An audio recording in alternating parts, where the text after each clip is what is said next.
Tech. This meeting is being recorded. Okay. Yeah, thank you for recording it. Okay.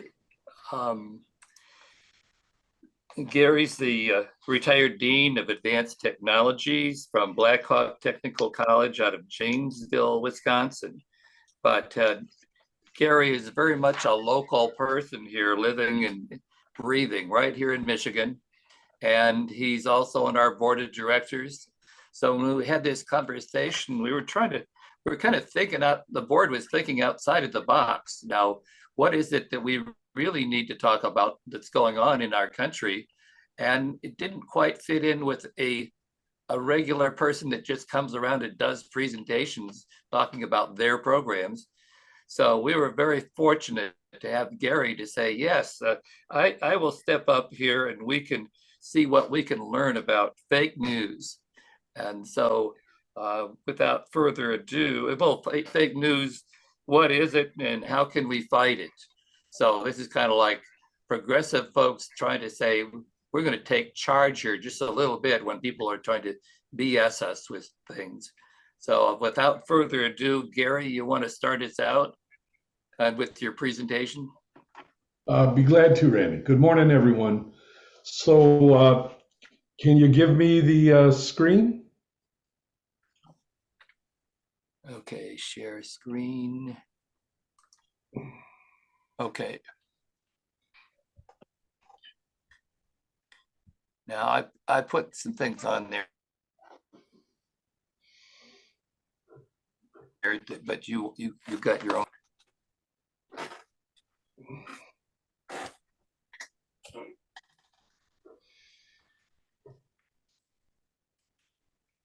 Okay.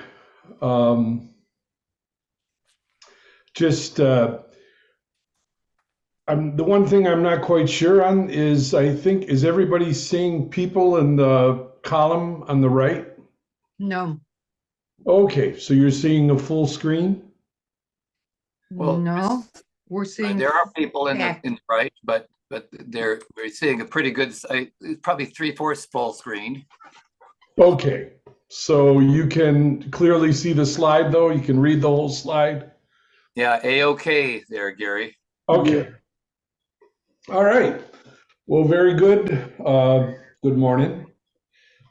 Today we're discussing fake news, what it is, how it affects us, and some things that we can do about it. We'll look at how it's perpetuated. And we have some ideas of how we can fight it individually for our own mental well-being and collectively. But first, you heard a little bit about me. I'm not a professional journalist, and I'm not a social science researcher. I'm really just a concerned citizen, and as Randy mentioned, a retired school administrator. And I see, though, in my own work, that in the community, that it is so very affected by this. So let's get started. First, this presentation is intended to be a dialogue. So I will be stopping in several key moments and ask for your ideas and input. You may want to put people on mute because I'm hearing some typing in the background there. Thanks. So what is fake news? Over the last 50 years, this term has evolved. One of the oldest forms of the term is in the current sense, is news satire. Does anybody remember seeing Saturday Night Live's Weekend Update in 1976? So there's an example of an earlier form of it. Certainly appeared more innocent at the time. But with the advent of the web and social media, the news became more fragmented. Both written works and recorded segments were developed by multiple entities, many with little or no background in professional journalism. But when news media organizations saw the attention given and the confusion created by what amounted to rumor mills, some saw the opportunity to promote themselves through false information and perpetuating conspiracy theories. Of course, we all think of Fox News, and I'm sure you can think of others. And then more recently, especially since 2016, this attention-generating misinformation strategy has been honed into a new type of political strategy. It could be called intended misinformation for the purpose of misdirection. By changing the discourse from a real report to an imagined absurd issue, accountability in the real issue is deflected. This helps keep the public confused, and this then becomes more fertile ground for ideas such as conspiracies. And of course, we think of Steve Bannon's War Room broadcasts, if you have ever attended or seen those. Finally, there's an academic definition, and it reads as information that mimics the output of the news media in form, but not in organizational process or intent. For example, it's lacking editorial norms and processes to weed out the untrue in favor of the true. Fake news is thus a subgenre of the broader category of misinformation, of incorrect information about the state of the world. You see some examples there on the right.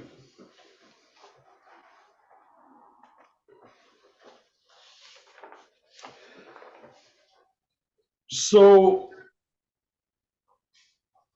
for you, which of those definitions rings true and why?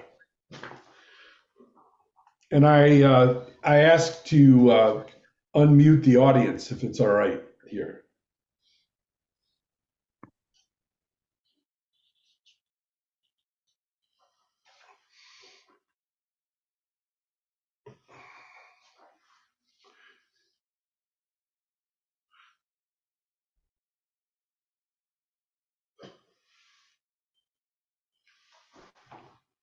I am just holding to see if there's any comments. Here. Oh, I hear someone there. that's me. This is Paul Von Oyen. The last example you gave really hits home with me as a physician to see an advertisement saying that a vaccine causes hepatitis. That is just so outrageous. Yeah. There's been a lot of fake news about vaccines, for example, saying they caused autism.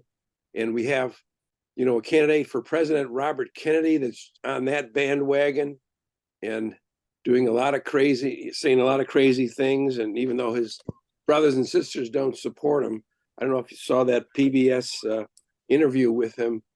I thought the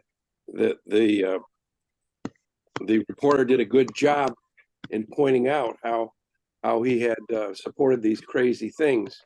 I mean, She didn't use the words crazy, but he tried to deny things. But that's an example of really affecting people. The vaccination rates are really down now, not only for COVID with the new vaccine this fall, which I urge all of you to get, unless you're allergic, which is very, very rare.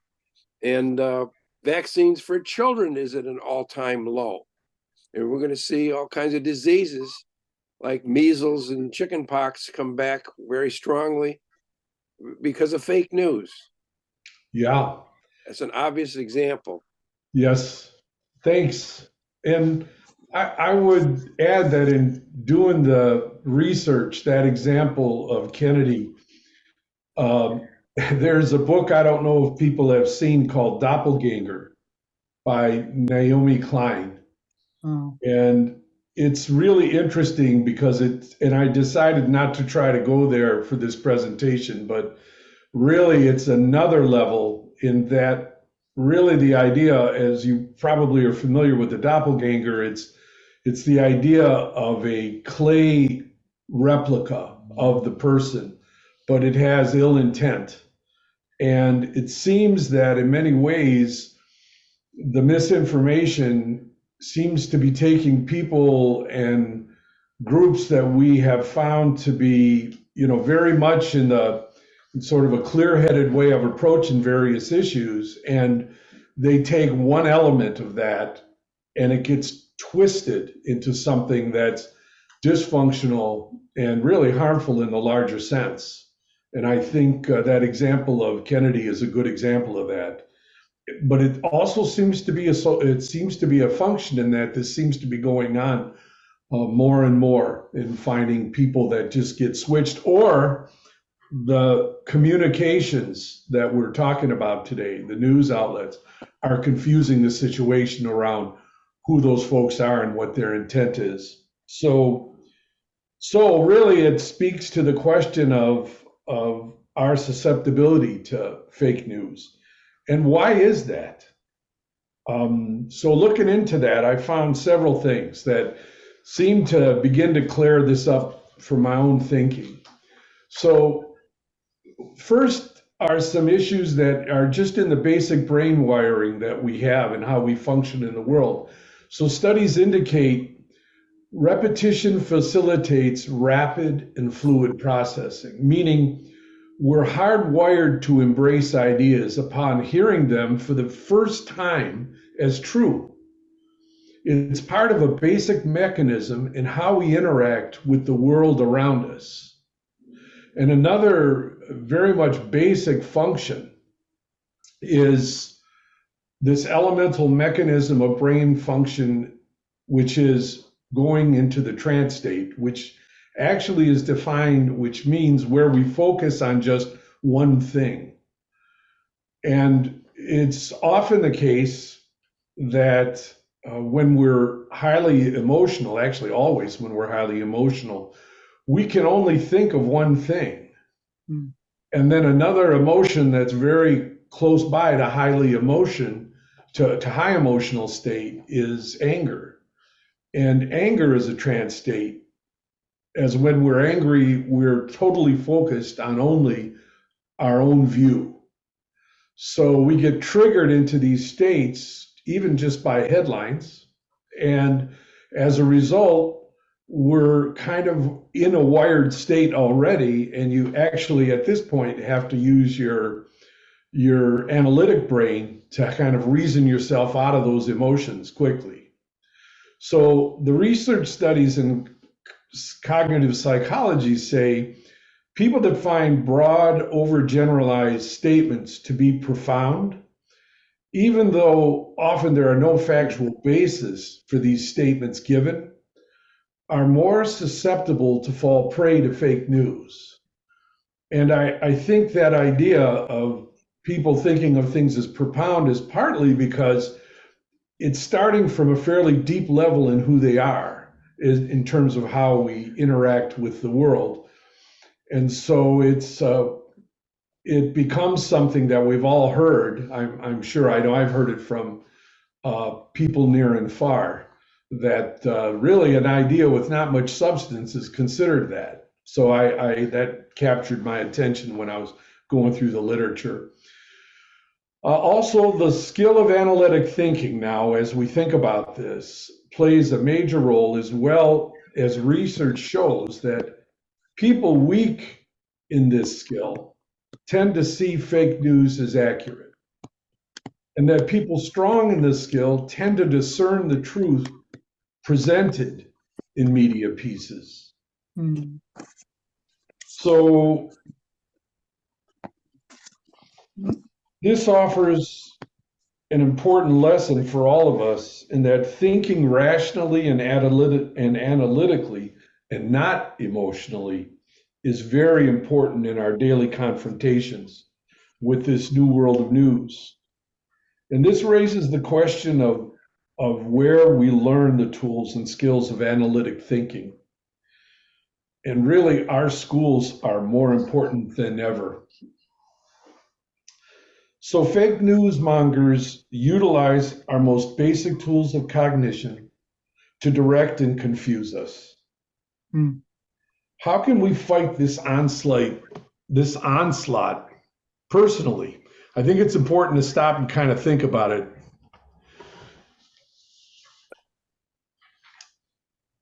How can we fight the onslaught?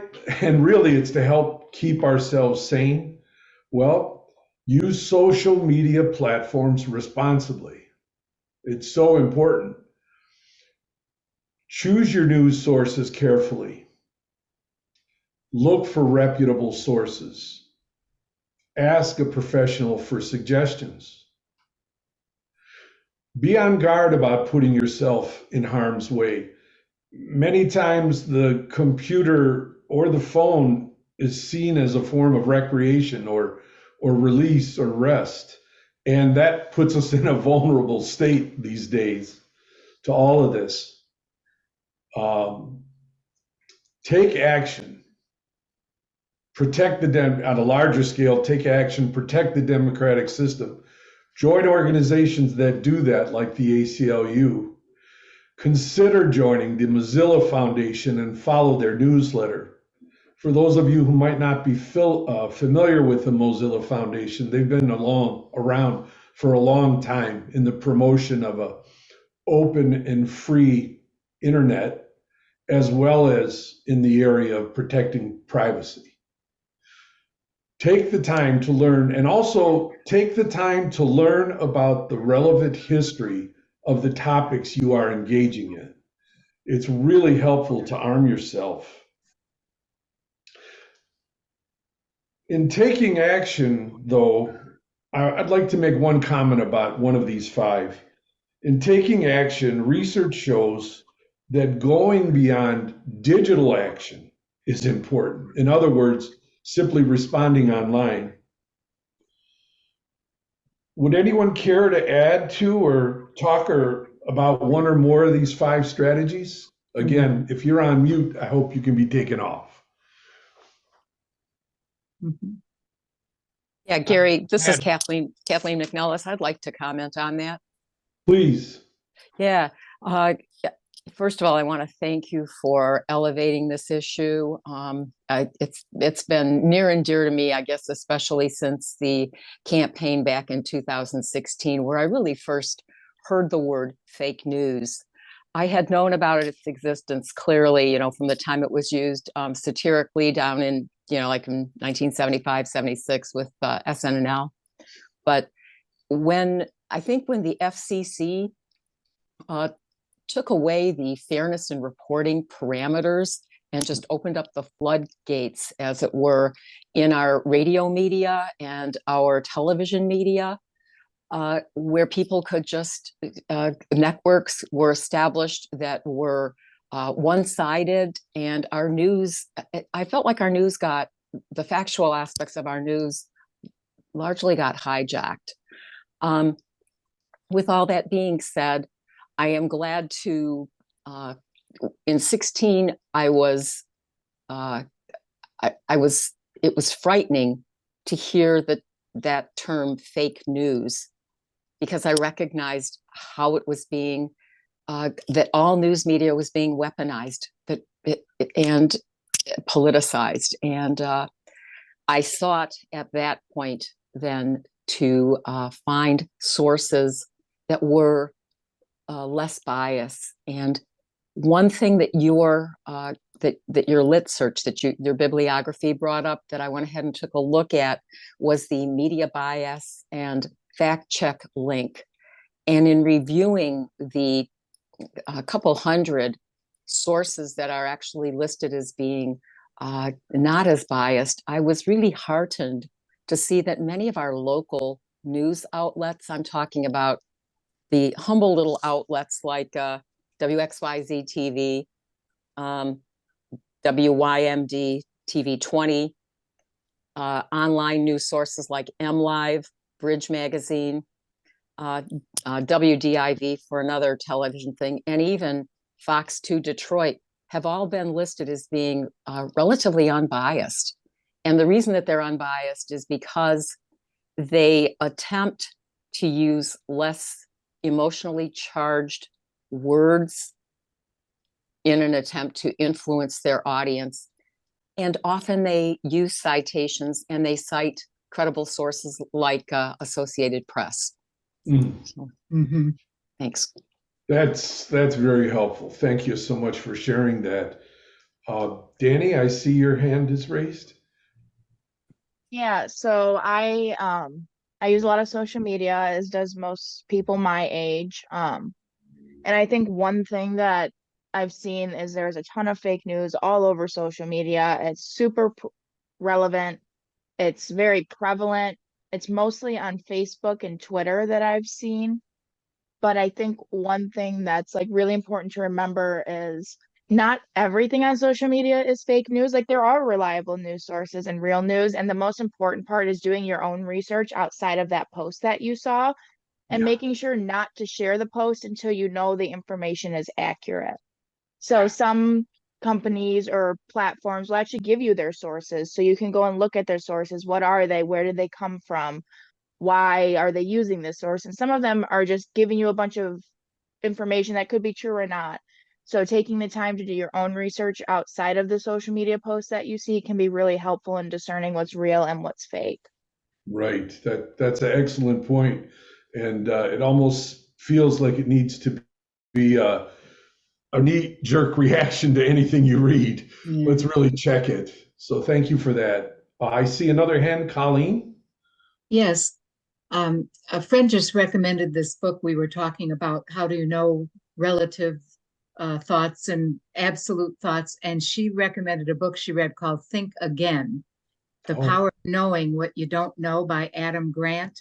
So I got it on my Kindle and I've started reading it. And he talks about two different ways of thinking, scientific thinking, and I forget the other one, but it's very interesting, great study, and a lot of information for people that don't question their own thoughts.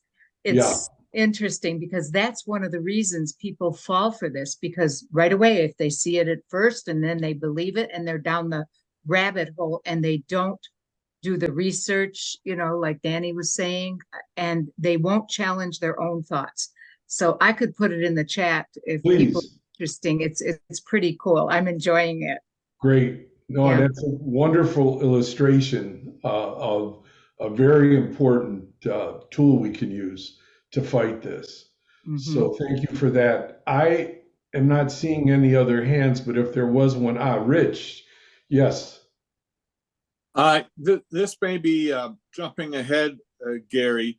I think that there are a couple of news sources that are certainly corporate, but do a pretty good job of sharing a variety of viewpoints.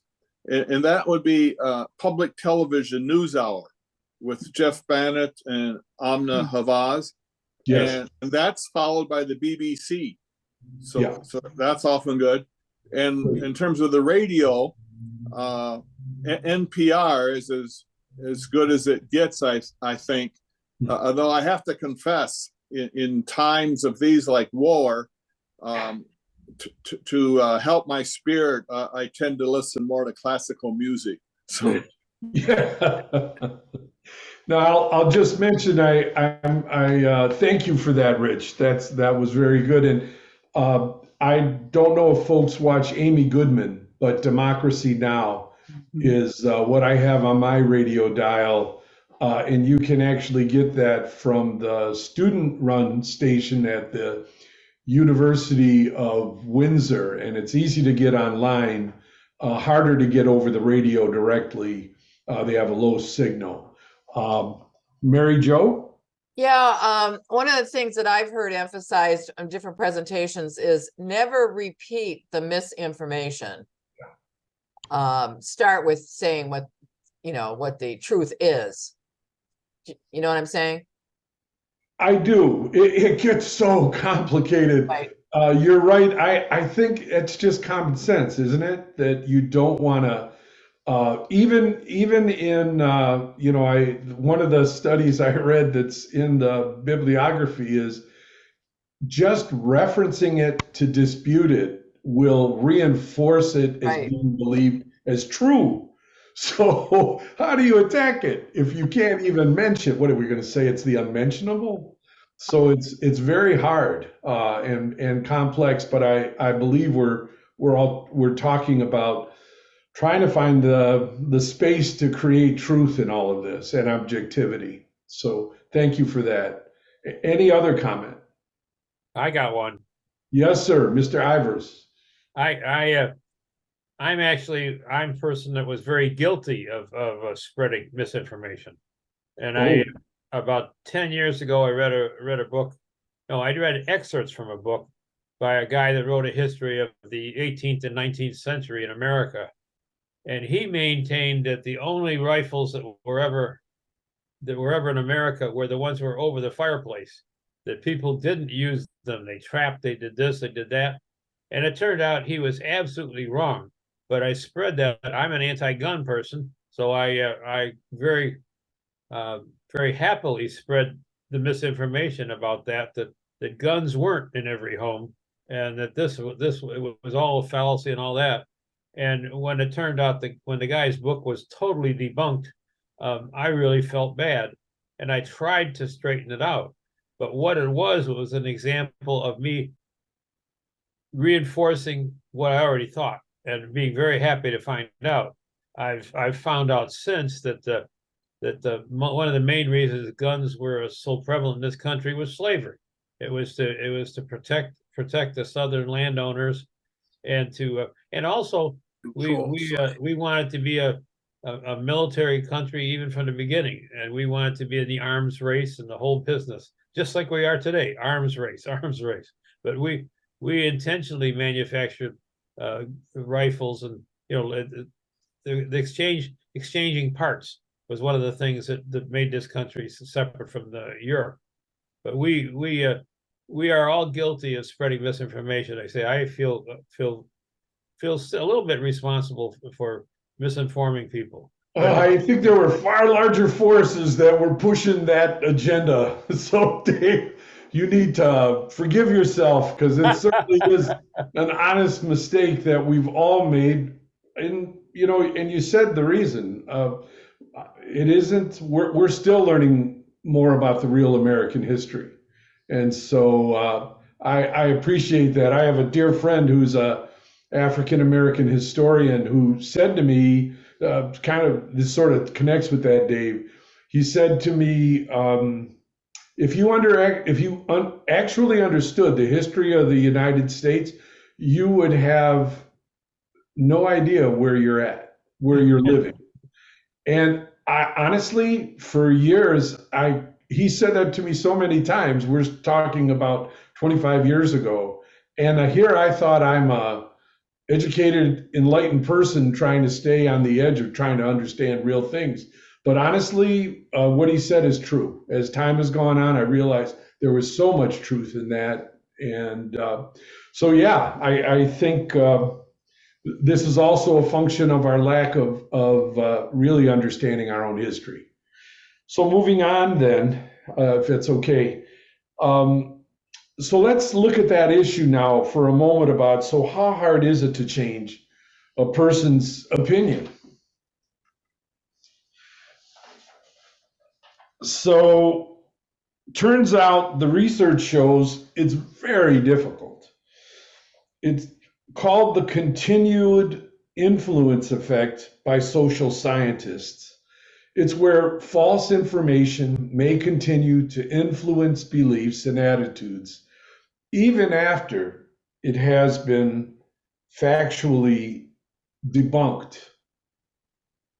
I mean, we can just witness the number of people who still believe that Trump won the 2020 election. And I'm sure you can think of other sad examples of this. And we've all found ourselves raising voices with our family, friends, and co-workers. One potentially successful strategy to influence others found in the literature is to provide a counter explanation for an unexplained event or situation. It is significantly more effective than simply making a denial, even when the denial is backed by strong evidence. I think that example that was just given about the book is really an example of that because it's a full counter explanation of what's going on. So let me ask you, as a group, and any of you with a response, does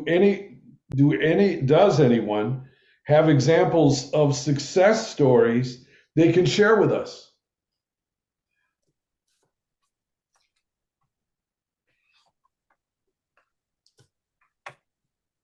I guess I could say, and Kathleen mentioned it before. I get my TV news from Channel 4. My radio news I get from WDET and Michigan Public Radio. But I think that I live in Macomb County. You'd be surprised how many people will not listen to the local news. 2, 4, 7, they won't listen to it. All they listen to is Fox. And they say that's where they get the facts. And how are you going to educate anyone that won't allow themselves to be educated? Yeah, I know. I attended in 2019. I attended a lecture in Madison, Wisconsin, where a researcher had kind of surfaced a lot of what was going on in disinformation. And it was at the time when they were talking about Russian input. And they went through a pretty deep psychological analysis about belief and who we are, and they just categorically said they said someone has the wrong idea, give up on them, don't spend the time because you can't change it. And I was pretty upset by that, especially as an instinct as an educator. I feel that people actually understood what the facts were and had the tools to work with them. They can change their mind. That's what growth is. So I think it's really hard, and I think we have to keep on trying to figure out how to do it. So are there any other examples anybody would like to share right now on their success?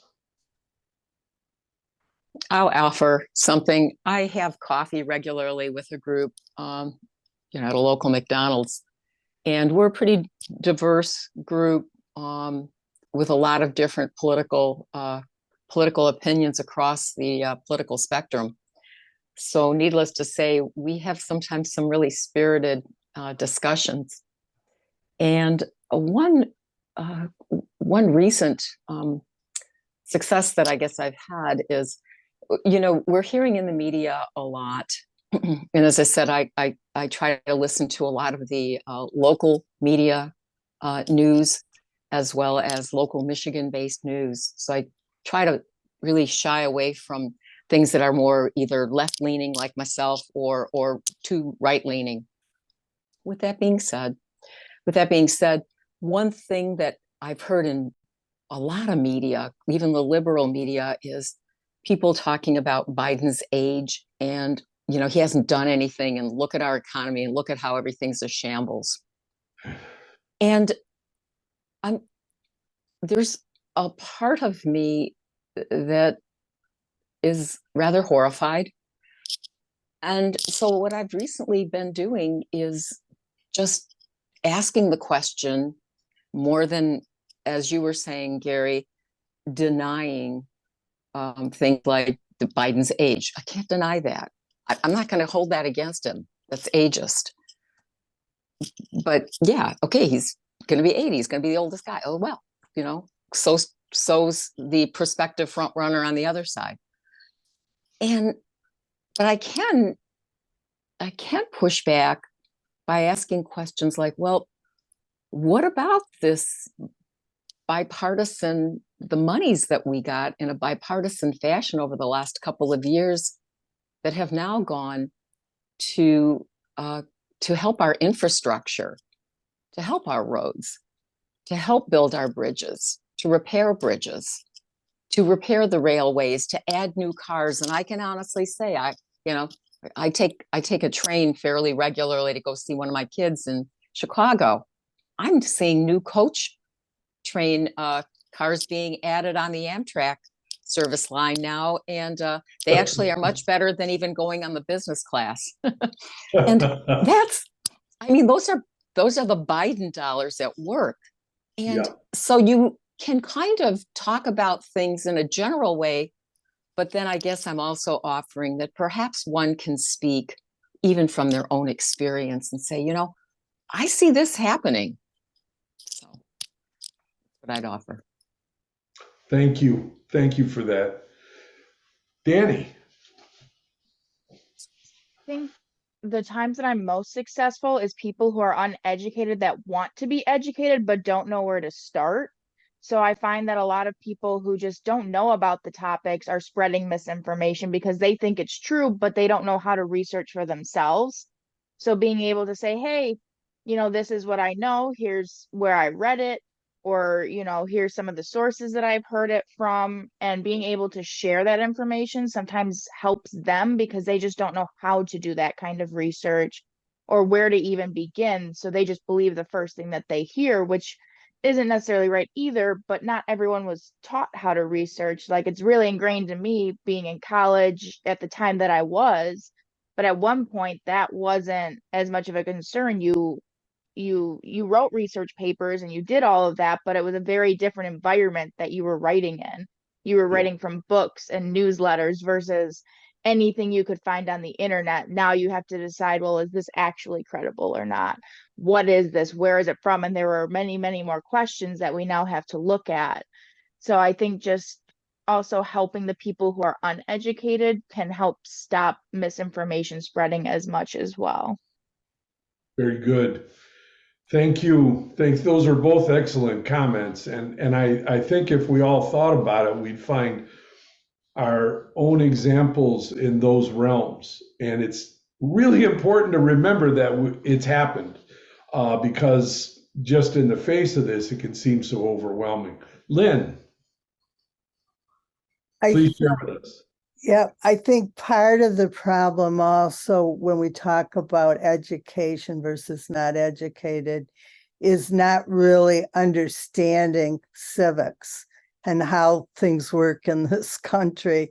I was doing a presentation like a month and a half ago and to a small group of people, and one of the people said, well, my son keeps saying the same thing about Biden's not doing anything, very frustrated. He made all these promises, he's not delivering, which said to me that the son of this woman doesn't understand how things work, and that it's not Biden that was the problem. It was that Congress wouldn't pass the things that were on Biden's agenda. So I think we have to do a better job of educating our youth that Congress plays a big role in accomplishing things. I was just mortified. Yeah, no, it was there, and then Congress wouldn't pass it. That's an excellent point. I would just mention I worked with voters, not politicians, actually going back to last winter and over first part of the summer in a community education course to help raise local voting, numbers of people in local voting. And we have to always, when you build a course, you have to think about where your audience is starting from. And we absolutely had to go back to basic civics lessons about local government, even local government. What is the role of local government? What's the function of a city council? What's the function of a mayor? And to help people understand the different types and how it works in their local communities was actually what we had to do almost as a core part of the course, as opposed to what we thought might be just, needed, which was a precursor to that. So absolutely right. People don't get civics in school. I'm sorry to say, it's not a required curriculum any longer. We have a different way of looking at those standards, and it's absolutely something that has to be addressed again. So education is critical. Lonnie, please. Yeah, I just wanted to talk about the the issue that was brought up about Biden not doing anything. I think the Democrats, one of their problems is that they're terrible at pointing out all the accomplishments I made. I mean, Biden has done a tremendous amount. Yeah. It may not be everything he promised, but then there's only so much you can do. Plus, he's got a Republican House that just won't pass anything, that he wants to do. And you've got a bunch of turncoat Democrats in the Democratic Party who join the Republicans, which basically sabotages a lot of what he does. Now, that being said, I have a lot of problems with Biden simply because I don't think he's done enough. He was very anti-labor act of short-circuiting the railway strike. His position on the Israeli action in Gaza is despicable, and that's not to say that what the Hamas did isn't despicable, but I just think that he's basically supporting a tyrant who's basically killing men, women, and children. And but like I said, the Democrats need to do a better job of pushing the positives and letting people know, as the other speaker said, that it's the Republicans and turncoat Democrats who are holding up him passing more of his agenda. Yeah, thank you for that. I'm gonna go ahead and press on now, but I want to just say that this next slide has a disturbing image. So I just want to give you that heads up. But I think it's important that we look at another dimension of this, and of this idea of trying to change opinion and make it more informed. It's made even more difficult by how the news cycle has changed. Many of you have probably heard that term discussed. We'll talk about it now for a moment, because what has changed to is that it leads to a general sense of not really knowing the full story about anything, that rush to produce. So I'm going to change the slide now.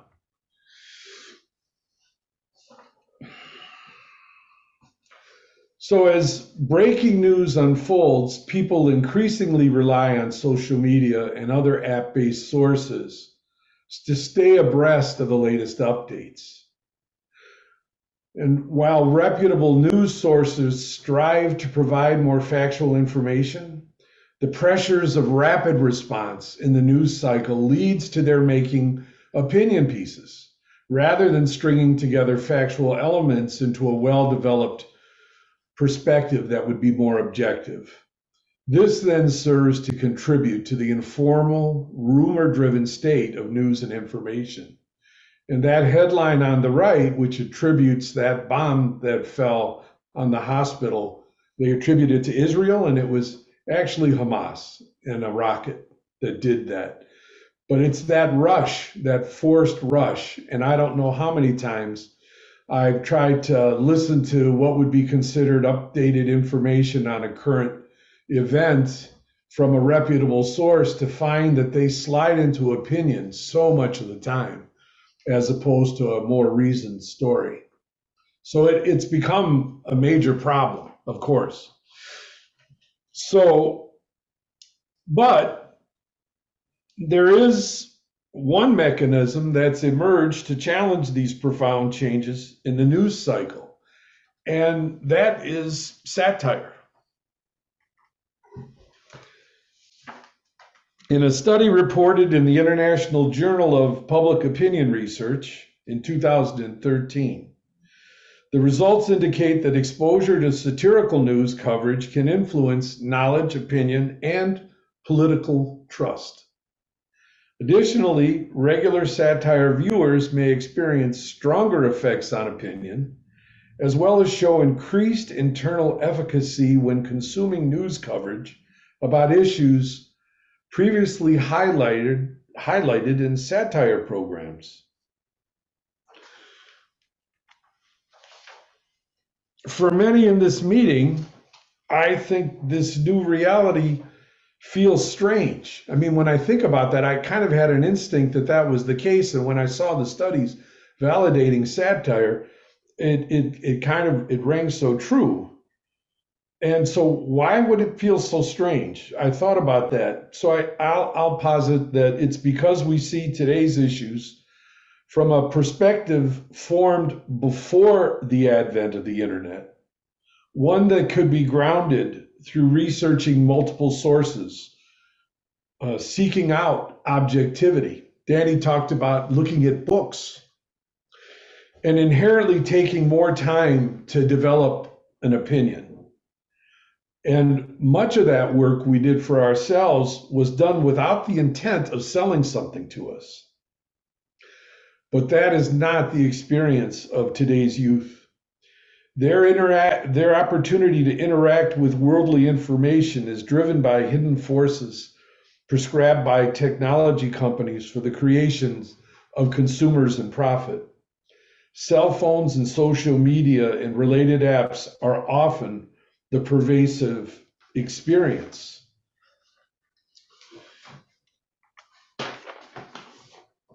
In a study conducted at Stanford in 2016 called Evaluating Information, the Cornerstone of Civic Online Reasoning, it stated, our digital natives may be able to flit between Facebook and Twitter while simultaneously uploading a selfie to Instagram and texting a friend. But when it comes to evaluating information that flows through social media channels, they are easily duped. That research was conducted in 2016. Possibly things have gotten better, but from speaking with many high school teachers, I'd have to say the answer is a resounding no, it hasn't. Other studies on this topic indicate youth, teenagers, and preteens are seeking out new ways to access information, but they rely heavily on social media platforms and apps. So the information they access and consume is tailored to another purpose, which is attention and consumption. One result is they have evolved new attitudes about being informed, preferring opinionated rather than objective news sources. And as they mature in their ability to analyze material, they don't disregard the basic ideas of professional journalism, but rather they desire more authentic renderings for them. Now, that's one step in the right new direction, but there is so much work to be done. Education at every level must recognize this new reality and address it directly, which it isn't doing by and large. Many students are struggling to develop their capacity to analyze data and its sources. And at the government level, governments and international bodies must develop a legal framework to oversee these technologies and their impact on society. And where necessary, regulate both the large and small technology firms working in these platforms. Non-democratic states are already using these technologies to control elections, candidates, and foster their chosen public opinion. Until this happens, we must remain on guard and do the work for ourselves. Kathleen mentioned when government opened the floodgates on misinformation and how we've paid the price. We're absolutely at a time that we have to turn this around. So finally, to come to the conclusion of the presentation, to protect ourselves is then our first step, and to be able to recognize the myriad ways fake news enters our lives. So we'll conclude this today with a worksheet that you can use to verify news and information. It's an 8-step process, and I find using the first several usually gets me to a much better perspective of what I'm looking at. So here it is. First, consider the source. Navigate as Danny mentioned, navigate away from the story to examine the site, its mission, and its contact information, as well as read beyond the headlines, because those are intended for a certain effect. What's the entire story? It may not line up very well with that headline. Check on who the author is. Do a quick search on the author. Are they credible? Are they even real? Look at supporting sources. Click on those links. Determine if the info given actually supports the story. Check the date of the article. Reporting old news stories doesn't mean they're relevant to current events. And I've found so many stories recently that I look at, and I'm talking about from news sites, where they'll put in a picture that's 7 years old, and it just is there to, well, it's only there really to confuse, but it's really to grab a viewership. Consider whether what you're looking at could be a joke. Is that what it is? If it's too outlandish, it just might be satire. Research the site and author to be sure. And then really we have to check our own biases. Consider if your own beliefs could affect your judgment on this topic. Finally, ask the experts. Contact a librarian, consult a fact-check site. So I'd like to, actually, I'll keep control of the screen for a moment. I'm going to stop sharing, but I'm going to come right back, because one of the documents that I've put in the presentation is one that you can access. Here I go.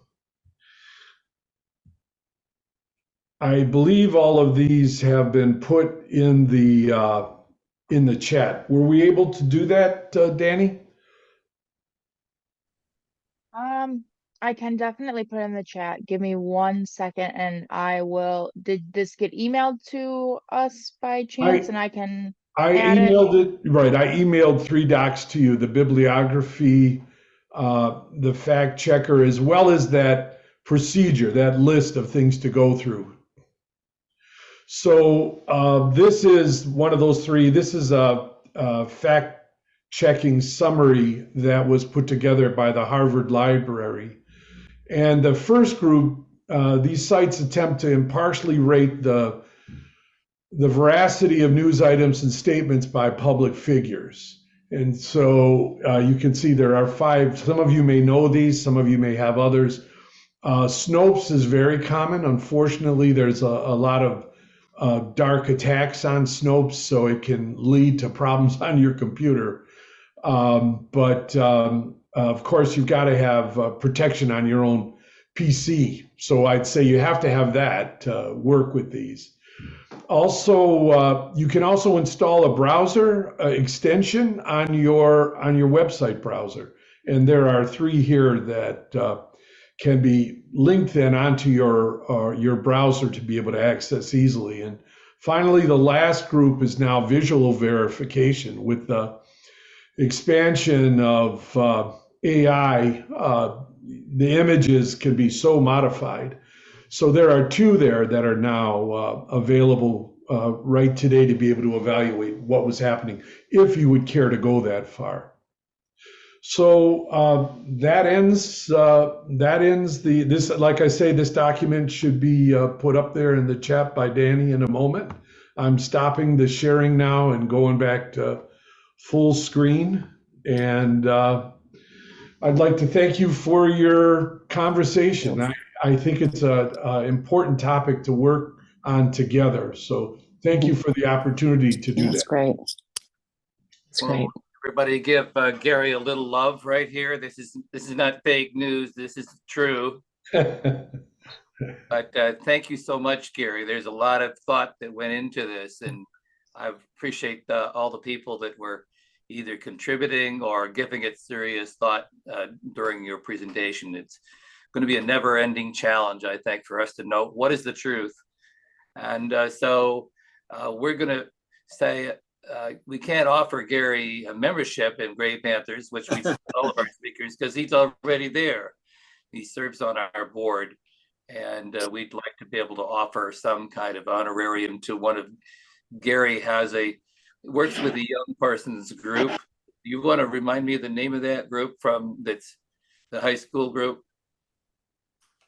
So the Hamtramck Public Schools participates in the Michigan History Day project, and through our local historical museum in Hamtramck, we work with about 40 students every year to prepare help support them in preparing their exhibits for the Michigan History Day challenge in the state. A number of our students did reach the states last year, a state level competition, and so I find it extremely worthwhile to work with the students who are so interested and would be very much in the group of really working to try to understand the larger issues at force here. And I'll just say, it's the one student group I'm working with where not using their phones is not an issue. They come in without phones. They're in their pockets. And now part of that is, of course, their teacher requires it. Many don't, which is a major mistake that is happening in an education now. But in any event, anything you all might care to share on that will help go towards the students in the event for this year. Okay, Randy?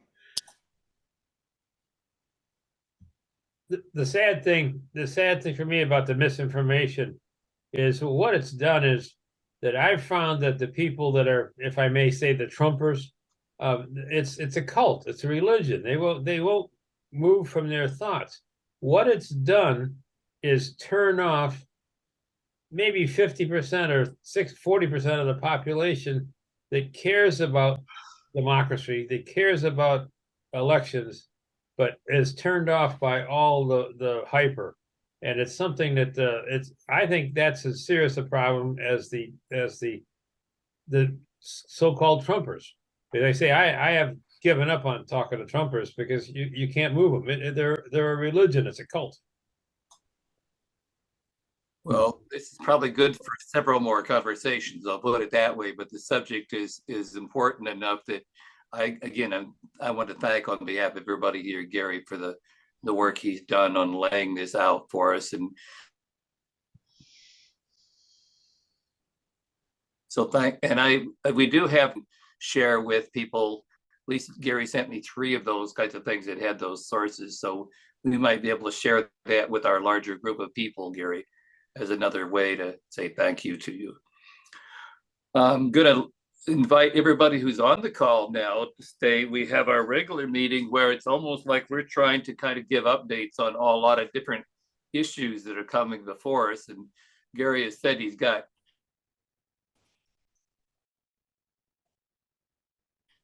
family coming in, but on the agenda for today will be a report on our National Council of Gray Panthers, an update on peace and war in Gaza, an update on Michigan labor actions, the day laborers, environmental report, and some new legislation that's passed, update on affordable water bills that are in the legislature, and some updates on voting rights things that have just happened. And Lynn Lieberman here is one person who's sort of familiar with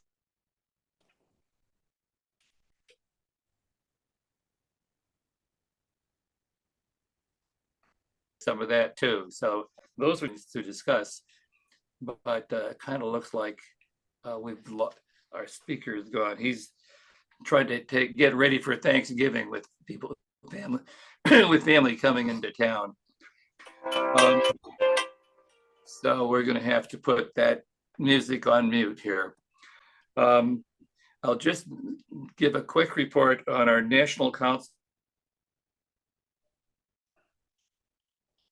of Gray Panther Networks, and to be able to be the recipient of a major donation from a person named Harold Stokes. I don't know how many people you would remember him, but Harold's donation to our Gray Panthers of Metro Detroit And he did that because he felt like we were doing something important enough to him. He gave us about $60,000, and that's allowed us to hire some young people and also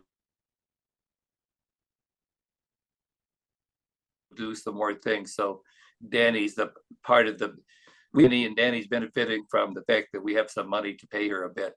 And so thank you for that, Danny. But at our national council, we just got a donation of $50,000 from a woman in Wisconsin who's passed away a year ago. And so our national council just met. We created an actual council to discuss how are we going to handle using that money, putting up some bylaws for our council, all the exciting stuff that some of you have to deal with an organization.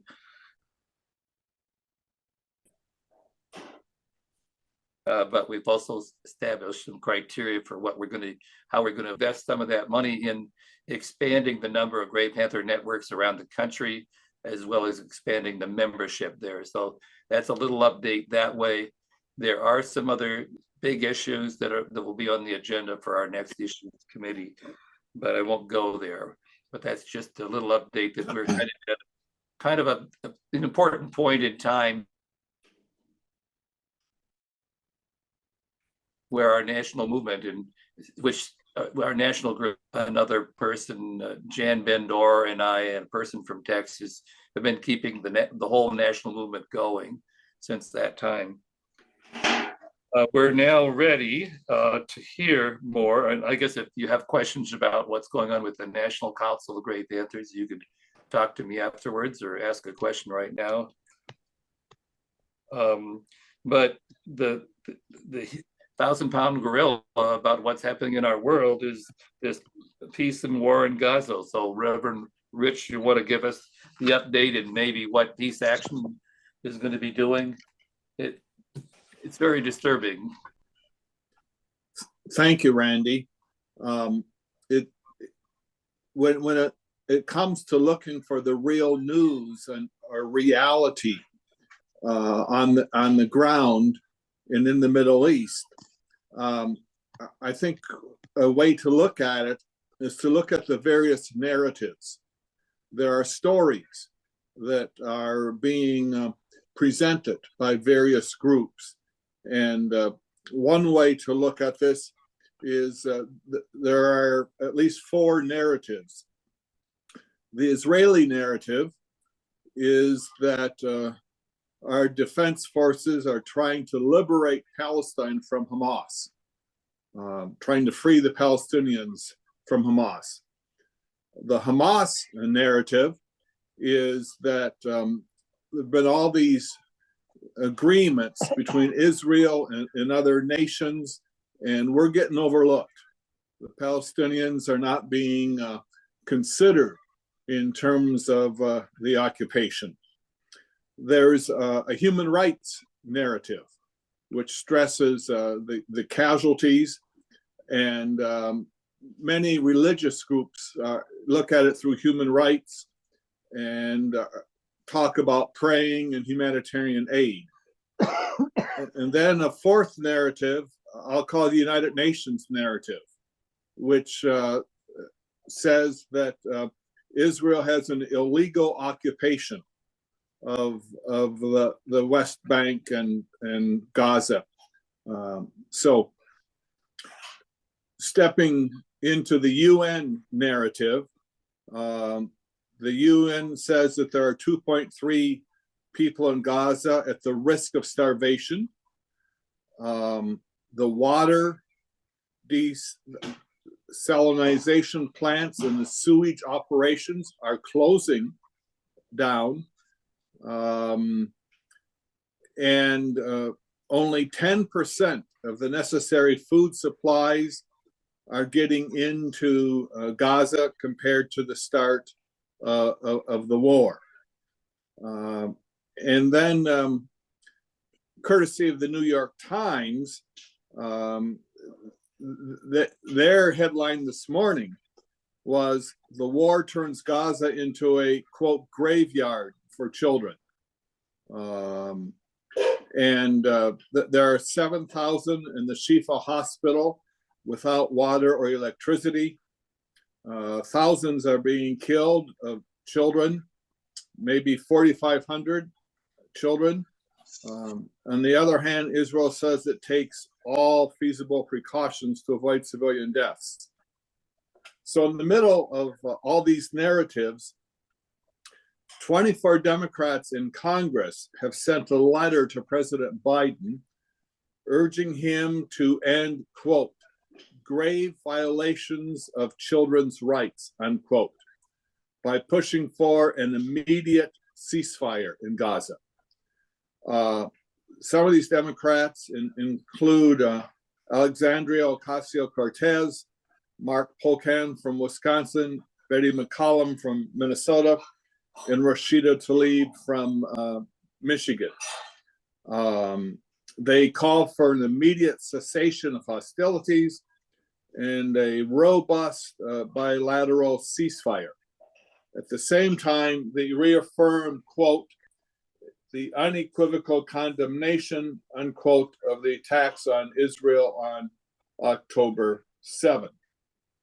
And this letter calling for an emphasis on the rights of children and for a ceasefire has been also endorsed by Move On, Churches for Middle East Peace, Amnesty International, Jewish Voice for Peace Action. So in terms of what's happening in Congress, this letter has been sent to President Biden, and there's work on legislation that would flesh out this letter. So that's a summary of reality to the best that I can do this morning. And I'm interested in other perceptions of reality. But I will say in conclusion, the idea of focusing on the children is a really good focus. So thank you for listening to that. Okay, I'd like to hear questions or comments, and I see Dr. Paul's hand up. Pastor Rich, I'd just like to say thank you for summarizing things. And it's a very difficult situation, all the different perspectives. But I think as a person of faith, I think you would agree that the basic problem is violence and hatred beget violence and hatred. And people of faith, as well as all people of goodwill, I think would agree that the bottom line is we have to stop hating and killing each other. And it's a problem when there are obviously so many of the people in the world that are willing to do that. And yes, we have to condemn the Hamas attack, but we also need to recognize the problems for decades of Palestinians being excluded from their homes and so forth, and especially still going on in the West Bank, which has been illegal for some time. And the only solution that seems reasonable to me is a two-state solution, which Biden is pushing, but even the Prime Minister of Israel is not. And I think that's a problem. And we can only hope that this horrible violence would turn into some sort of reasonable peace process that respects the rights and dignity of all persons, Palestinian and Israeli. Thank you, Paul, for that reminder that those who take the sword die by the sword. And there's a real strand in Christianity that when Jesus disarmed Peter, he disarmed Christians. And so nonviolent resistance is what's important. And we've had that in Israel. we've had peace teams, for example, accompany Palestinian farmers for the olive harvest. At this point, the nonviolent movement isn't succeeding, but we must always remember to support that. Rich, this is Randy. What what position, or I'm guessing, what has Peace Action done toward moving in the direction that I'm assuming that you would like to go? And Peace Action. Is there a recommendation of an action for Gray Panthers? Because Gray Panthers can take positions and take actions too. Peace Action promotes a ceasefire, and it's working behind the scenes with members of Congress to put this letter calling for a ceasefire into legislation. And there's a draft of legislation, but it's not gone public yet. They're trying to get more members of Congress to endorse this legislation. So there is no legislation that has been formally proposed at this point. We need to keep our eyes and ears open for that to happen. I'll say one other thing. Rashida Tlaib has come under tremendous attack, and so there are various groups urging support of Rashida Tlaib.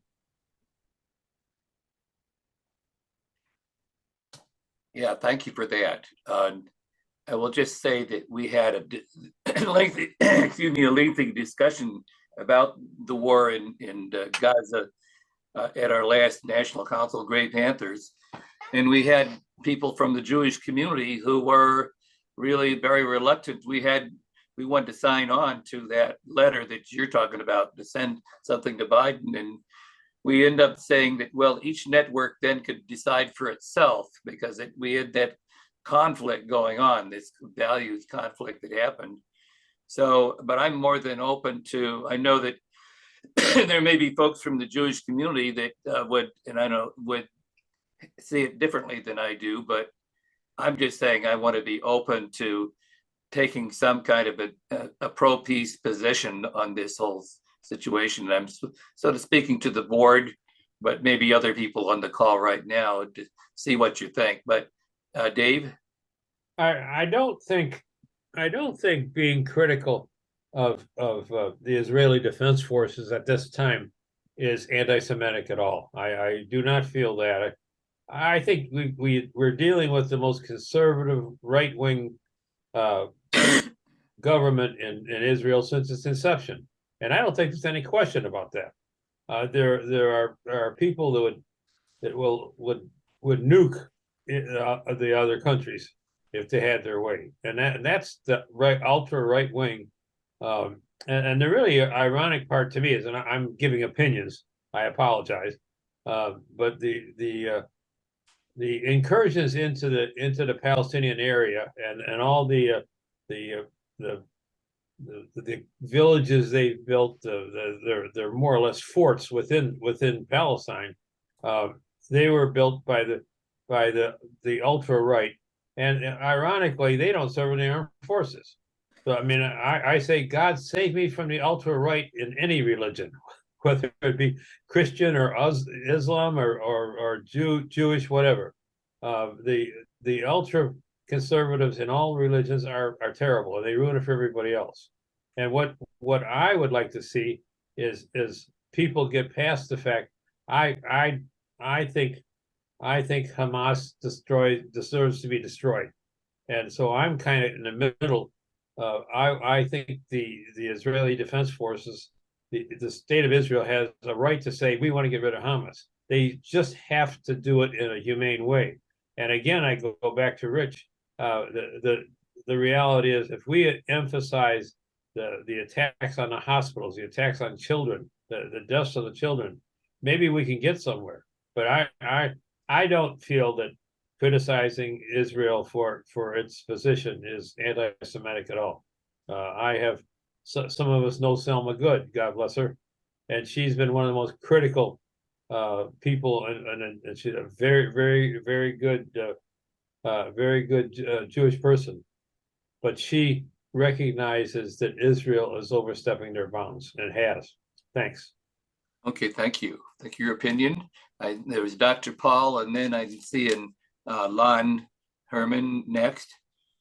Yeah. I just wanted to point out that this whole issue right now in the violence in the Middle East is goes back to our primary presentation with Gary about fake news. And I think one of the biggest problems here is people conflating the Israeli government with Jewish people in general, who may not live all around the world, not just in Israel, and Hamas, who have control of Gaza, but do not represent the Palestinian people as a whole. They're just an extreme violent faction. So whenever it's a problem when talking about these issues, because it's so easy to conflate those things and make generalizations, criticizing and as was just stated, criticizing the Israeli government is not being anti-Semitic, and just as criticizing Hamas is not being Islamophobic. Okay, thank you. And Lon? Yeah, I put a statement in the chat, which I think is apropos, and that is that both Hamas and Netanyahu need each other to maintain their power. And as long as those two groups are in power, there isn't going to be any resolution. Their removal is necessary, and I add to that there needs to be a deep discussion about U.S. foreign policy. The fact that we're basically allowing, funding this invasion is to me just incredibly sad and just ethically immoral. Thank you, Lon. Well, any last comments? I mean, this is the kind of thing you could spend hours and days having these conversations. But I guess I'm just kind of asking, if there's anybody here that has one more statement, or if there's somebody that has a strong feeling about what Grey Panther Metro Detroit should do with this. I'm open to that now, but our board will be meeting afterwards, so we can at least take your opinions as an advisement to where we could perhaps respond with a position. Anyone else want to offer their 2 cents? This is Kaya. Can you hear me? Yes. Okay, I'm on the phone because the sound is not working on my laptop. Okay. So I can see you and I can hear you. And I agree with everything that's been said. I'm Jewish. I hate Netanyahu. I really am unhappy about what's going on with this war and with colonists throwing people out of their homes and building new towns in the West Bank. But I do believe that our foreign policy here in the U.S. is Islamophobic, and that's why we're funding this war. Okay. Thank you for, sharing your comments there, Kaya. Well, Randy? Last words here for Rich. Randy, I think this discussion illustrates that we are caught in a pickle. We have to keep talking through it. And ultimately, this will get resolved in the 2024 presidential election. Whoever the two candidates are, I think there will be a major difference. And so we need to keep that in the back of our minds. All right, well, we're gonna close this discussion at this point, but thanks so much, Rich, for raising this up as a very important issue of peace in our world today. Wanted to turn this over next to, there's some positive news, by the way, going on in the world, in addition to all the war and the tragic things. Dave, you want to give us a little update on what's happening in the labor movement? Well, I'm happy to. Right now, I've reported, and we're all aware that the UPS settled with the major contract with the Teamsters, and there was a couple other smaller unions, machinists and that were involved, and they all settled in a very positive way without a strike. And there was expected to be a strike at UPS, and it turned out there wasn't. And then more recently, we've got the big three, or our Detroit big three. The General Motors has settled. They were the very first company to settle. And ironically, General Motors has the most contentious relationship with the UAW of the three. They settled and they've ratified. And since then, the Ford Motor Company has ratified their contract with the workers, and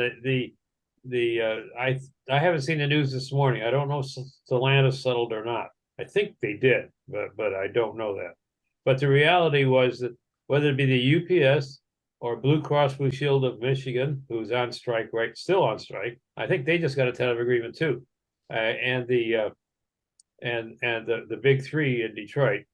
They were all asking to get back what they gave up in the recession, in the 2008, 2009 recession. And so it wasn't anything. In fact, at General Motors, the contract only passed with like 55, 56%, because the people felt that they'd given up a defined benefit pension fund, which most of us don't enjoy anymore, but I'm blessed, and anybody that's like a public employee has a defined benefit pension plan, but not many of us have it anymore. Teachers still have it. But the reality is a defined benefit pension guarantees it. And the idea that the big three, that was one of the major demands of the UAW, but they weren't successful there. But most importantly to me, as a labor person, was that they drastically minimized the scales. There's no longer 7 or 8 scales for people that are new hires. There's only a couple scales now, and that'll make a big difference. And ironically, one of the issues on ratification was the senior workers object to the fact that some of the young people, the newer employees, are going to double their pay. They're going to get a pay raise that will double their pay, and some of the senior employees are saying, "Well, we're not getting our share." Well, no, that's the rules of the game. That's what happens when you end up getting a 2-tier, 3-tier system. In some cases, 8, 9-tier system. But the reality is we're seeing real progress. The casino workers, of which the operating engineers have about 150, 200 employees. The carpenters have got some. The electricians have got, I think, about 200. The rest are all UAW members, and that was a pretty successful strike. They're quite happy with it, and they say the ratification will be very easy there.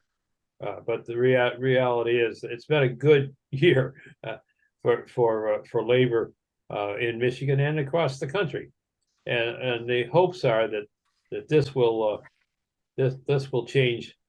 This will change the impetus in the South, that maybe some of the organizing that's been previously not successful in the South will be now, because of the 25% increase that the big three got, or I should say that just Stellantis, GM, and Ford got.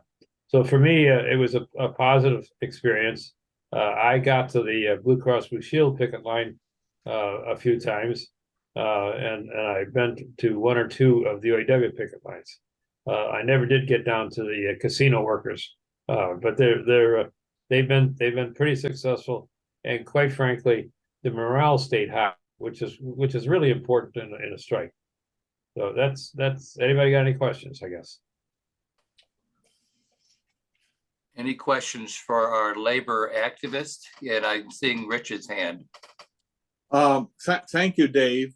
I'd be interested in your comment on two things, two personalities, Sean Fain and Joe Biden. Sean Fain, he quoted Martin Luther King. He did all kinds of symbolic actions like wear red on Wednesday and shaking hands and not shaking hands. And there seems to be a UAW bump. Sean Fain seems to really have come out of this with a growing support. And secondly, I think it's the first time a president has ever joined a picket line. And Joe Biden, for whatever reasons, those can be debated, joined the picket line. And I think that's something to remember. So your comments about Sean Fain and Joe Biden, I'm interested. Well, Sean Fain was elected by less than 50% of the UAW members voted in the election to put him into office, and he was the furthest, if I use that word, the furthest left of the candidates. He wasn't a traditional candidate, so he could not go in there and not be hellfire and brimstone, and he did that. I've negotiated over 100 contracts in my career, and I never didn't shake hands, never did, and we had pretty bad relationship with some employers. But there's a way of doing it, and it's something that he wore that T-shirt, "Eat the Rich," too. You know, Mm-hmm. I have a T-shirt that says "Tax the Rich." You know, that's as far as I want to go. but I understand the wobblies and the old days the way it was. But Sean Fain is absolutely was needed for the UAW thing, especially with the problems they'd had with frankly, people going to jail. You know. Yeah.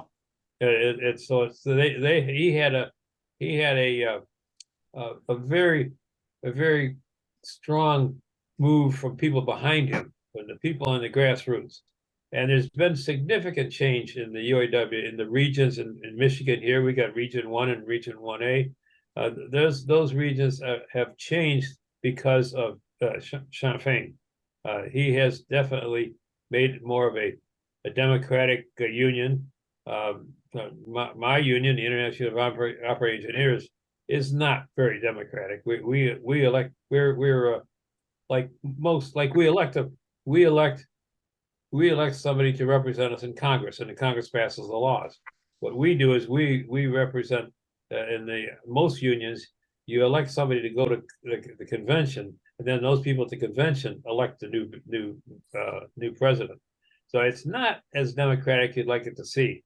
But the UAW surely worked democracy, and it worked well for them. So I think Biden, it was purely political. He'd win more votes than he'd lose. It was, but you got to give him credit. He's always been a union man. He's always been an automobile person. He's always been a person that believes in public transportation. And I applaud him more for public transportation than I do for automobile person myself. But that's me. But he did the right thing at the right time, and I'm sure he got a few votes that he wouldn't have gotten, especially from Kentucky and places like that. Thanks. Okay. Any other part of that might be because I think doesn't Joe Biden come from Scranton, Pennsylvania? That's Northeast Pennsylvania. That's the anthracite coal region. Amen. My people come from there. Yeah, Very we're union. Yeah. Okay, I'm going to move us ahead. We've got another 20 minutes left, and we have 2 or 3 subjects more to get through. Yeah, but go ahead, Dave. Come on, Kathleen's. Coal used to be my life. I started out in a power plant generating electricity, and we couldn't afford anthracite coal. we bought bitumen, we bought the junk coal, but anthracite's the best of the coal. That's the coal. Okay, best of the bad stuff, huh? Well, that's a perfect transition in a way, because something maybe Lon knows about this already, but it was just on the 4th of November that the Democrats passed some bills here, Senate Bill 271, 273, and Senate Bill 502, and they got adopted in the House. And now there's a bill that's going to be, it was controversial, but they're clean energy bills that got passed here in Michigan. Good. And these clean energy bills would accelerate Michigan's shift toward wind, solar, and other clean energy sources. And so it's considered to be a significant step, but with as close as it is in the Michigan legislature, this passed due to having, basically, I'll just say that the Democrats had that edge to be able to make that decision. So I don't want to go into all the details here, but it does say that electrical providers would have to have at least 15% of their renewable energy by 2029, 50% by 2030, and 60% in 2035 and beyond. So they're moving in a direction now by legally, at least for this time, to almost 2/3 of the utilities electricity coming from renewable sources. So that's me just happening to find some things in the news, and I thought I should pass that one along. Our regular person from the Sierra Club wasn't able to be here today. Any comments on that? Sometimes we don't realize there's so much was happening here in the first part of November and the end of October that it's kind of makes your head spin a bit. There was also some progress here, but no victory yet in terms of a package of about, around 7 Senate bills and around 5 House bills that had to do with creating an affordable water system for the state of Michigan. And Paul Von Oyen and I, have been working for water justice for quite a while. But these bills got favorable hearings in both the House and the Senate. And I'll just say that this is me tooting my own horn, so you can just take it for what that's worth. But they were wanting testimony in favor of these bills that would basically say that water is a human right, that they would set up a fund. I think the governors got money from COVID money that would put in $75 million. Plus there would be a charge of around $2 per customer to help sustain this. And it would be a statewide fund to assure that no more than 3% of somebody's income would have to go toward their water bills. And in Detroit, they already have something called the Lifeline program that keeps it at a lower level down to $19 a person. So those are bills that got favorable hearings, but they didn't have time, or they also had some people that were some Democrats, because these are not bills that are going to get probably passed by very many Republicans, just like the Reproductive Health Act, which is another good subject too. But in either case, those bills, I've been working with a group called the People's Water Board, and there is other groups that are out there that are also working for this. It's carrying into 2024. So I've put together a grant proposal that I just turned in yesterday to work on to support those bills, as well as some bills that would increase the number of people that would be actually getting out and voting, because voting is such a big deal for 2024. So that's my little update about affordable water bills, that they have some strong support, but there are some, like there's somebody from Macomb County that's kind of like wavering about this. Anytime you say, well, you've got to pay $2 a month more on your bill, well, somebody's going to say, well, that's a tax. Do I want to pay a tax? But what we're talking about is people with, if you don't have water, how are you going to have anything to drink or flush your toilets? How are you going to take a bath? How are you going to bathe your children? It gets down to such basic things. And I don't think I as a person who's lived pretty comfortably, I don't understand what it's like to not have water. But there are people that clearly in different parts of the state, as well as Detroit, have had that crisis all that time. So Paul, was there something you wanted to add to that? Well, Randy, I've been away, so you've been the point man on these issues. But just to make it clear, we've been working on water bills for 10 plus years. Did any of them pass or not? No. None came up to a vote. How about reproductive rights that were proposed so that to fulfill the new amendment to the Michigan Constitution on reproductive There is rights? good news there. As a matter of fact, the Reproductive Health Act, which we had a speaker here at the Yes. Panthers here a couple months ago, in which we had, let's see, Lori Pohutsky was like a sponsor of those Reproductive Health Act. And they ended up getting those, they got them voted on the first Wednesday of this month. They voted it around 11:30 at night. I mean, talk about working long days. That's a long day for legislators. But those bills got passed. They had to end up compromising where they took off they took off Medicaid coverage for abortions.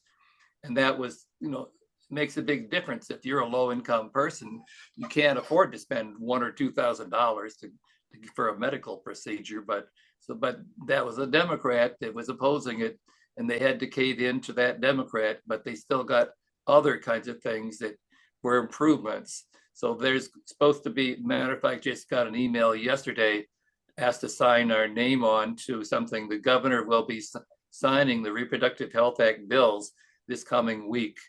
So it's some good news. It's not perfect news, but it's good news. And Gray Panthers have been involved with supporting the Reproductive Health Act.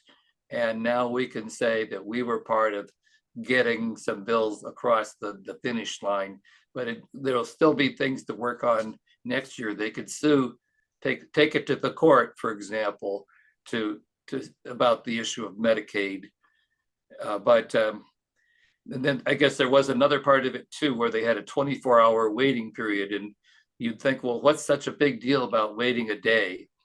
Well, if somebody, let's say, drives down, a lot of people in northern Michigan don't have a clinic that's even close to them. They might have to drive 5 or 6 hours to get to a clinic. And then let's say they get down there, then they have to have they have to sign a written statement that says, I agree that in so many words, that having an abortion is putting at risk an unborn child. And then you have to wait 24 hours. That could screw up your doctor's appointment. So that was another thing that this one legislator from Detroit had opposed, and then they kind of went along with it. So that's some good news and some disappointing news. Any question? That was basically me giving a report on the water justice, affordable water bills that have a lot of support, but there's still there's going to be work to be done to follow up with Democrats and maybe some Republicans to say, look, water should be and is a human right. We have to stand up for people who can't afford to pay their water bills. So that was that was my report on a couple different issues. Are there people that have questions about either of those areas or comments? It's kind of kept me busy lately. Yeah, Dave. Is the Highland Park issue settled with the debt they owe to the Great Lakes Water Authority, I guess, and the state of Michigan? Has it been settled? Well, I don't know how people would say how much it's been settled, but they got a major amount of money that came in. This infrastructure bill, if you remember, I think Rich talking about that was passed here a couple of years ago, had money in there for be able to give some protections for water, like say if they had, if there was like lead in your pipes and things like that. So there was money in there for infrastructure that would relate to water. And but they had some money to be able to bail out Highland Park because they were so far behind, the city couldn't pay its bills either. So and also with this Lifeline program in Detroit, they had a thing where not only could you reduce your rate to like if you're a low income person down to maybe $18 a month, you could also get past bills paid for. So that's a big deal if you're getting bailed out from that. So this is where the case of the utility companies are supportive of this, because it's going to help them get paid too, not just helping out poor people to didn't get their water, but the Detroit Water and Sewer Department was going to get some of its bills paid by this new fund. I don't know if that's giving you too much information. No. So any other questions or comments? Okay, so one of the things that a lot of people on this group here, oh, your hand was up, Paul. Did you want to have something else to say? I think you added it. I think the question of the Highland Park debts were erased in some way, whether they were forgiven outright or some state grant money was used to pay for it. I'm not sure, but Highland Park should be able to be back in business. Yeah, that's $65 million. I don't know if I said it's 75 or 60. The 65 million is already allocated to go for this fund, but they have to be able to get the legislation passed. So it'll be available in 2024. The year didn't. The money doesn't go away. It's then allocated by the governor. So, but it puts a special urgency though of getting the legislation passed so that you have those dollars. And so that's going to be a challenge. And I put something into a grant proposal that we would work. My statewide organization would work with the People's Water Board and with other groups like the Sierra Club and even the United Way. United Way is the source of the funding for this grant. They support it, and they're pretty middle of the road organization, but they're supporting this legislation as well. So another subject, and we've got 10 more minutes here, but there's been a whole lot of voting reform bills that have passed just in the last 3 weeks. So I just wanted to share that with you that here's something. Nick Shimatero, who's on our board and couldn't be here today. He's actually on an executive council with the Democratic Party. So you didn't hear me saying Democratic Party or anything, but that's where he is today. But he sent me more things in my inbox than I could count about some of these voting reforms. So I'm going to try to give you a few highlights of what he sent to me. One, Jocelyn Benson, in addition to bills getting passed in the legislature, Jocelyn Benson had made this, one of the bills is that you probably know this, that they moved up the date where they're going to have the primary election in Michigan to where it'll be coming up here in February instead of March. And it kind of puts Michigan even more in the spotlight.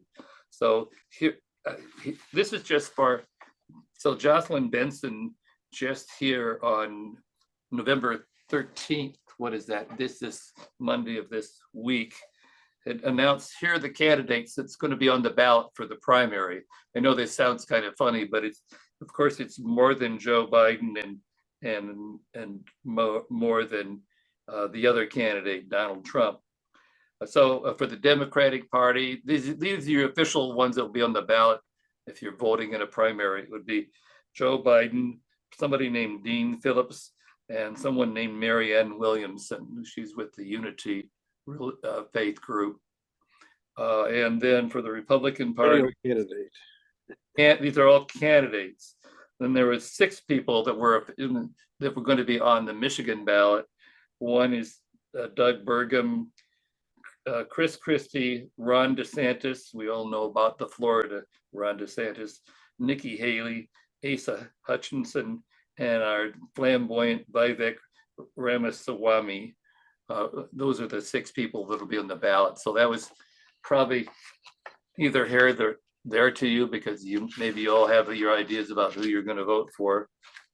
But there's also people in the whole election are thinking of starting a third-party candidate too. So there's a lot ahead of us.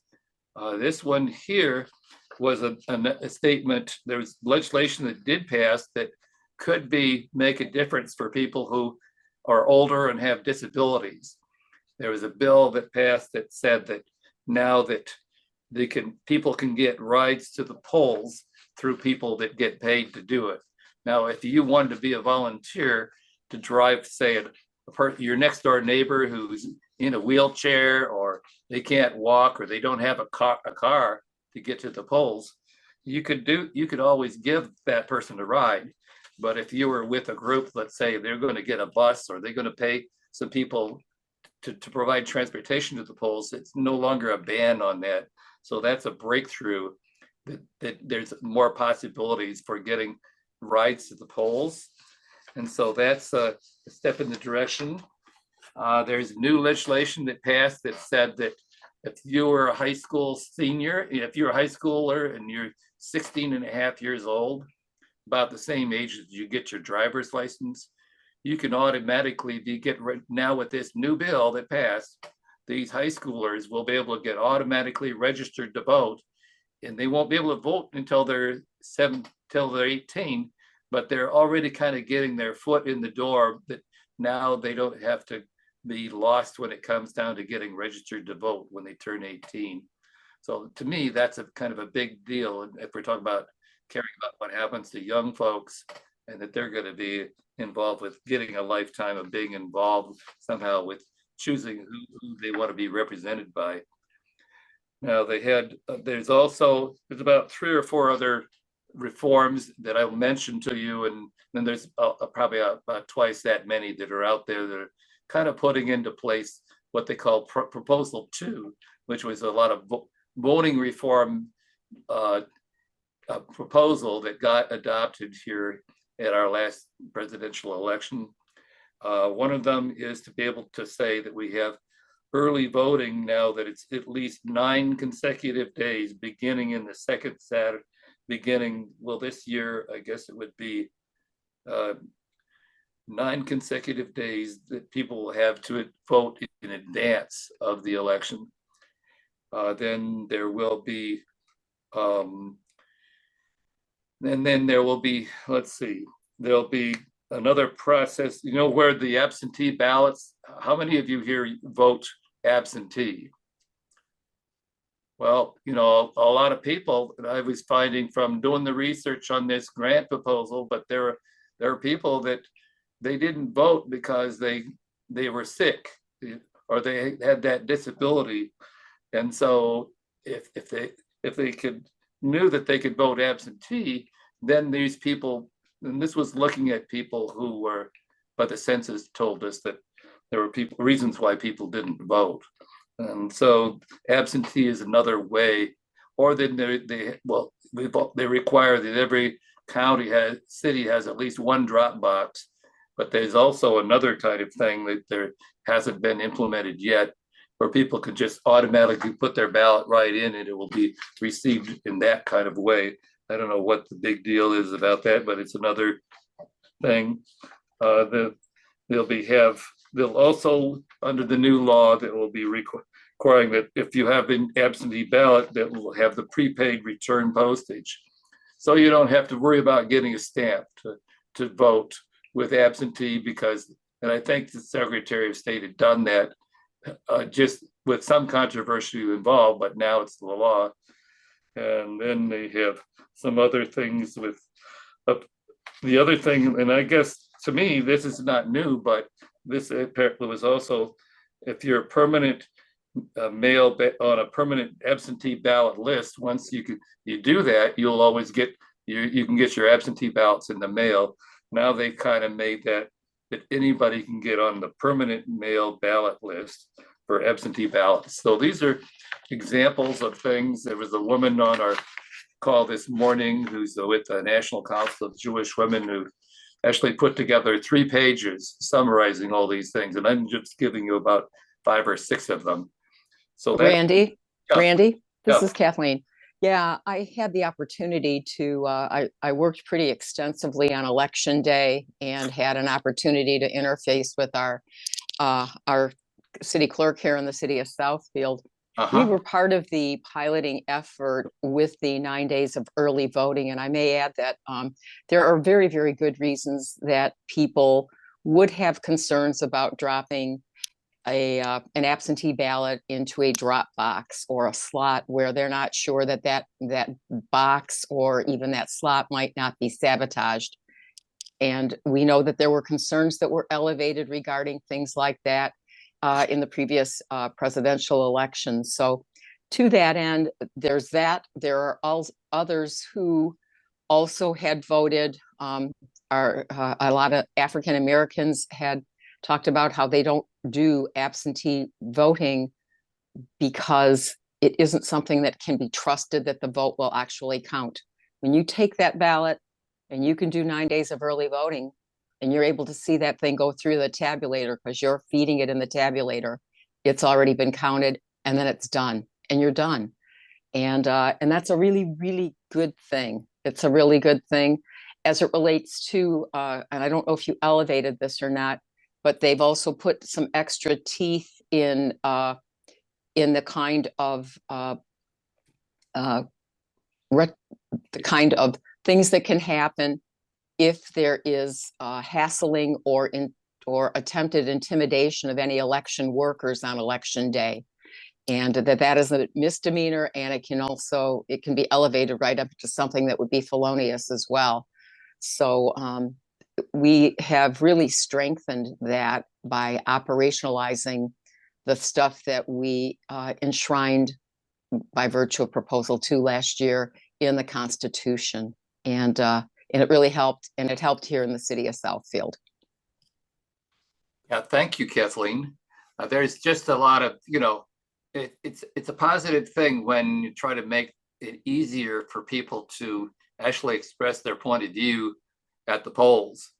And I think that's part of the problem is that people, and I was listening to a group of basically young people, young African-American people in Detroit, and I was a speaker telling about what I'm doing about some things, but they were talking about what do you have to do for getting people to come out to vote when people feel it's just discouraging, what's the use of going out to vote, and it has to somehow tie into their personal life.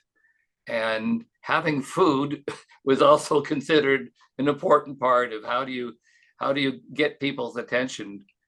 So Detroit's had an undervoting problem, and around 74% of the people in the city of Detroit are Black or Hispanic or Latino. And so there's it's another way that people from different racial backgrounds can be discrimination if you make it harder to vote. So this one, we have this challenge of trying to making people feel like their vote really does count and that it matters for them to vote. So that's a big challenge ahead of us, and I'm kind of glad that I had the chance to share that with you. Anything else here on that subject? We managed to work our way through the whole agenda for our morning meeting. And those of you who are on the call here, I guess we would have our board meeting coming up in about 5 or 10 minutes if you want to have a little break for this. But anything else to bring as announcements for today's Grave Panthers meeting? I appreciate everybody's on this call. You're kind of like keeping hope alive in a way that we're trying to do some things that would make a difference in people's lives here. And I'm grateful to you all for being here. Thanks very much. It was an excellent meeting. You're welcome. So, okay. Is there any other announcements? If not, then I'm going to say we're adjourned, and we've 12:01. So kind of keep